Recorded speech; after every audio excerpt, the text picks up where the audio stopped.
First of all, thank you, Claudia, for having me. How many other civil engineers do we have here? I thought that might be the case, okay.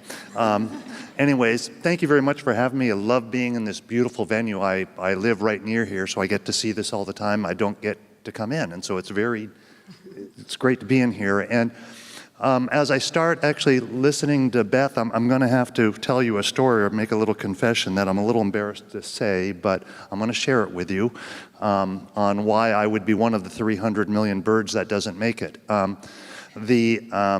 So just a couple days ago, I was out running with a friend of mine, a beautiful woman named Ann Dubé. Some of you may know Ann, but beautiful, wonderful woman, and I'm running trying to have good conversation so I don't look too much like a fool. And as I'm running along, you know what a bollard is? Those poles, I ran right into one. And I'm just really glad. And so if you see me get up and kind of limp off stage, it's not like a cool strut, it's because I really am limping.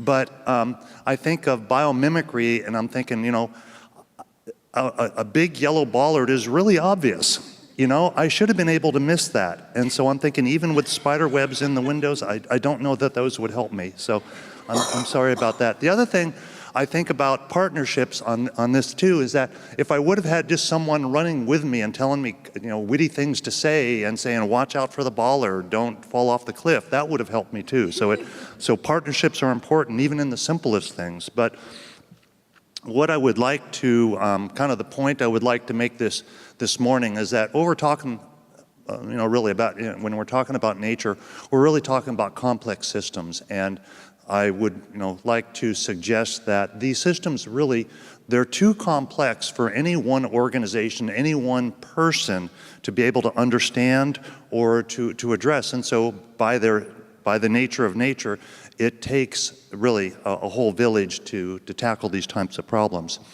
One of the things, you know, and how many here are from Sonoma County? Just curious, so most of you. Okay. And I think all of you know, we live in a highly altered watershed, and this watershed's been altered over the last 150 years in really piecemeal fashion, you know, and it's been altered really without an understanding of what the collateral impacts of all these different alterations are. We sit right now, for where we're sitting right now, we're about 100 yards from Copeland Creek, which drains down into the Laguna de Santa Rosa. And this whole area that we're in, you know, where, for those of you in Roanoke Park, you know, or Rayleighs and all those areas, that years, you know, before European settlement, that used to be about a 1,000-acre lake. And this whole valley was really just a series of lakes and freshwater lakes that would, you know, come in the winter and then dry up in the summer. And that's all been very significantly altered. Trying to understand those interconnections between these natural systems wasn't something people thought about, you know, when they were, you know, when all of these things were developed. And again, like I said, it's understandable. No one person, no one organization can understand all of those things. So the Sonoma County Water Agency, we are involved with many different things. We provide water supply to 600,000 people in Sonoma and Marin counties. We maintain about 200 miles of streams throughout Sonoma County. We operate 8 wastewater treatment systems. We generate electricity. We do fisheries restoration. We're actually one of the more, we're very much involved with sustainability.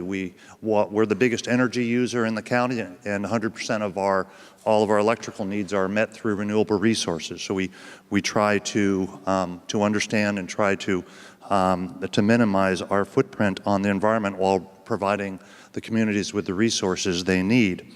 So many of the projects we can do ourselves, like I'd say the more simple projects, if we're replacing a pump station, if we're replacing pipelines, you know, if we're rebuilding facilities we already have, those are things we can do ourselves. When we're looking at things like trying to enhance the fisheries or to restore marshland or to return ecological functions to a certain area, those are something we know we can't do on our own, and it requires really a large partnership. And any of those type of projects requires, you know, so much collaboration. It requires researchers to kind of collect the initial data to help us understand what's going on. It requires experts to look at that data, to make some judgments and propose some theories. Then it involves, in doing any type of project, you have to have involvement of outreach for stakeholders, and you have to have lawyers, and you have to have decision makers. It really takes, I would say, it really takes a village to complete to do any type of environmental enhancement.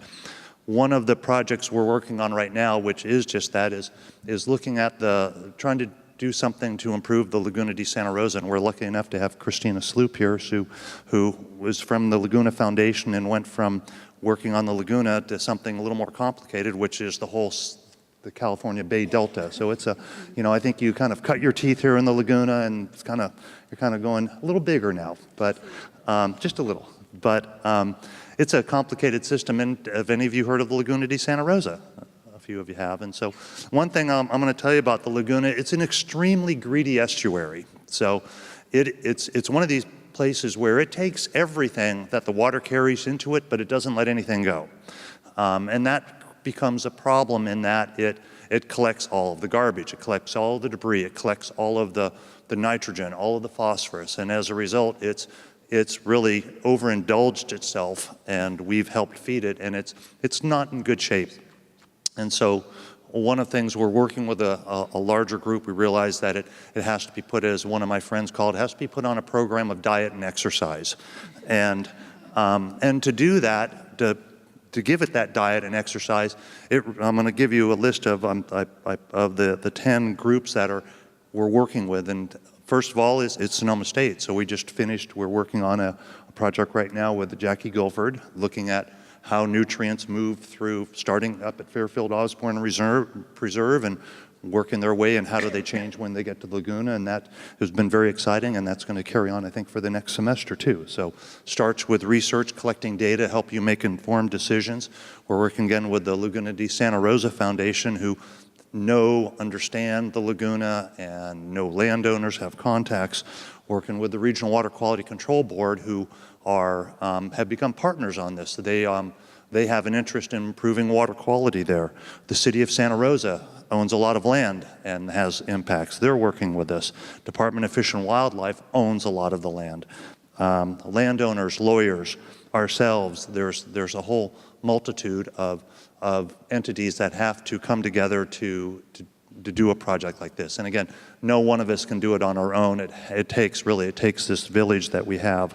So I'm going to close again with just emphasizing that anytime we're dealing with natural systems, they're too complex for any one organization, and also maybe to provide a little bit of a mindset in which we approach things like this. And I'm going to go back to when I was a freshman in college. I remember I went into I think it was a trigonometry class, and Dr. Giles, the first thing he said in the class, he wanted to let everyone know where they stood and where everyone was. And so, I don't know if how many do we have professors in here? A few of the teachers. And so you've probably heard this before. If not, you can use it. But they said, like, he goes, first of all, he goes, tell you, there's 3 types of people. So those who do not know and know they do not know are students. Teach them.